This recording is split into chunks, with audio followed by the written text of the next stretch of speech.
I started my law enforcement career at Compton, California in 1965. At the same time, the infamous 1965 Watts riot occurred in the city of Los Angeles, and some of it spilled over into the city where I was a police officer, Compton, California, which is a suburban city just south of Los Angeles. At that time, I noted a tremendous breakdown in communication between the powers to be and young Americans. True. This is very true, and I think there was a federal agency, more specifically the FBI, looked at a lot of persons, a lot of white Americans who were associating with blacks, and looked at them as being dissidents, not only dissidents, but they were coined being involved in un-American activity. During this same period of time, the civil rights movement in the South was going full blast. And at that time, the people from all communities, the black, white, brown, red, yellow communities, started seeing the police department and the fire department being used in areas that they were not designed to be utilized. An example, during the civil rights area, the fire department was using hose to disperse people in their civil rights movement. And the police were putting dogs and sicking dogs and beating people out in the public and also using fire hoses. And I think at that time, America, even in the white community, looked at this as something very odd. In addition to that, at that time, the war in Vietnam was at full blast, and there were a lot of Americans being drafted. We had the mandatory draft at that time. And those who were drafted were basically persons who were, you could say, middle-class persons or parents whose parents were not that influential. And those other individuals whose parents were politicians, important persons, their sons were not being drafted. I saw a transition from the criminal aspects of marijuana and drugs being decreased. An example of that, a son of a major politician was arrested out in California involved in marijuana. Prior to his arrest, the possession of one marijuana cigarette at that time constituted a felony in California, a violation of what was called the California Health and Safety Code. And because of this person's arrest, along with several other children of politicians, America went into almost what they call a kind of decriminalizing the possession of marijuana. They brought in a new law they called possession for personal use. And so it came down from a felony to a misdemeanor. During that same time, there were a lot of people being killed over in Vietnam. Police was being used against the civil rights movement, fire departments as well. And there became a tremendous breakdown in communication between our forefathers, the politicians, and the young Americans. The politicians were utilizing methods that they had used over a long period of time, and they didn't catch up with the youth. So there was a breakdown in communication between the two. In addition to that, there became a tremendous erosion of the political scene in that people kept seeing politicians who occupied fiduciary positions, those positions of trust and influence, becoming involved in all kinds of dishonest and unethical activities. And it caused, I think, young America to do a lot of things. One thing in particular, as you're probably aware, a lot of the Ivy League schools were, as they are today, they are top-notch schools, very prestigious. And then they started, they had a number of incidents of drug use and crimes transpiring on their campuses. They were being swept under the rug.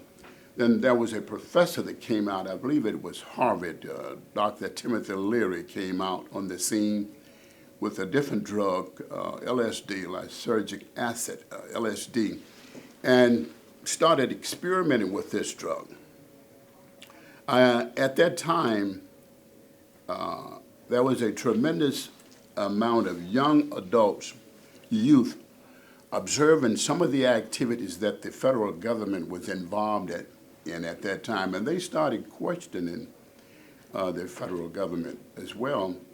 And there was some suspicion that the government was utilizing LSD as testing people, doing human testing. Well, more than suspicion, remember there were the lawsuits against the Army. Right, and then they also realized that it came to light that the government had sponsored another program that specifically dealt with blacks.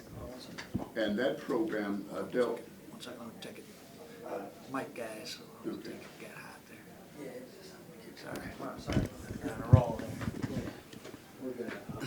That program dealt with the experimenting with blacks with syphilis in the South, and that became somewhat known. And almost everything at that time, as it involved blacks, was looked upon as secondary and tertiary. Even the civil rights movement was looked upon as a kind of a dissident activity. And the politicians, as well as many governmental agencies, started looking at a multicultural meetings as being either communist activity or communist front activities as well. So as a consequence, they started investigating these agencies, these organizations, and in their investigation, they had one guy who history revealed he actually used a number of informants, and in some instances, he used this informant as agents provocateur, sent them out to provoke people, and that was the head of the FBI at the time, J. Edgar Hoover. And he had a personal vendetta against those persons involved in the civil rights movement. During that early period of time, he was a major deterrent to the movement in itself. And there were a lot of resources, federal resources, governmental resources that were being misused. During this same period, there was a belief that the drug problem was basically a ghetto problem. At that time, the word ghetto sprung up, and when we spoke of ghetto, they talked about a black neighborhood that was run down. And about 1968, 1969, a very famous television personality, talk show television personality, his daughter jumped out of a window in New York while under the influence of LSD. And there were a lot of white Americans being involved in LSD, involved in some of the hallucinogenic drugs as well as marijuana. And they ventured off into cocaine, and there were some splinters of them venturing off into heroin use and abuse as well. When the television personality daughter jumped out of the window there in New York, they realized that the problem was more severe than what they had thought it was. They also came to the realization that they could no longer sweep this problem underneath the rug and hope that it would go away. In addition to that, going back to 1965, the police departments throughout the whole United States were unprofessional to an extent that they were still utilizing archaic ways of conducting investigation and policing.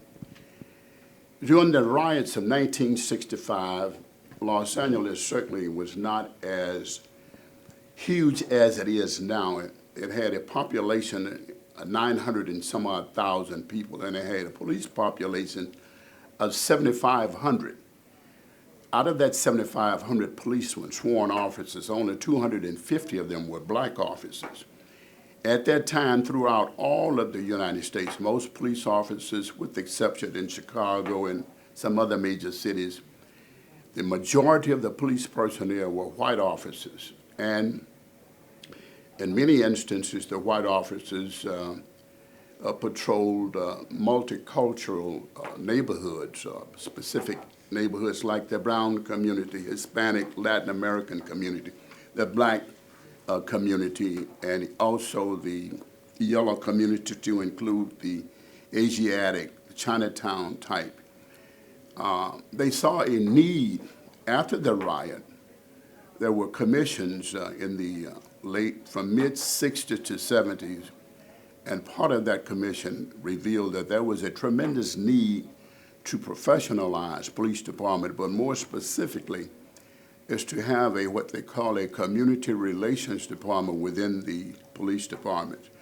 And once they started that, citizens were able to voice their opinion about various types of crimes and improprieties on the part of police. In other words, they could go to police departments with a grievance and have that grievance addressed. Prior to that time, the police word was basically the word. I accredit Los Angeles Police Department for being perhaps at the onset being very different, but one that immediately decided to professionalize its officers. And I think the Berkeley, California was one that actually started, and from Berkeley, Los Angeles followed. And I think it was O.W. Wilson, who was the chief of police up in Berkeley, who started what they call police administration, police science, or the criminal justice in the universities. Prior to that time, there was no really training other than going through a police department. But the drug scene, I think, with Vietnam and the introduction of LSD and the return of the soldiers from Vietnam, the drug scene kind of proliferated. Historically, heroin had been in the black communities way back in the early days, but it was not as large scale as it grew into the late 60s and early 70s. But when the soldiers went to Vietnam and they came back, many of them came back with heroin addiction as well as drug addiction, drug abuse, having smoked certain cigarettes called Thai sticks and cigarettes laced with heroin as well. And they found a new drug abuse by smoking a drug that was highlighted in a song called Chasing the Dragon, which was the smoking of white heroin on aluminum foil and inhaling the smoke therefrom. Drug addiction, as it involved heroin, mostly involved the injection of heroin intravenously, and they started using heroin intravenously as well as swallowing it and ingesting it through the nose as well. The drug scene, I think, proliferated in the late 60s, and it really mushroomed in the early 70s. Along with the drug abuse came a number of murders, mayhem, robbery, burglaries, thefts, murders, kidnapping, all kinds of major felonies that were attendant to the drug culture. With the introduction of drugs, large amounts of drugs into the United States, came an economy, an underground economy.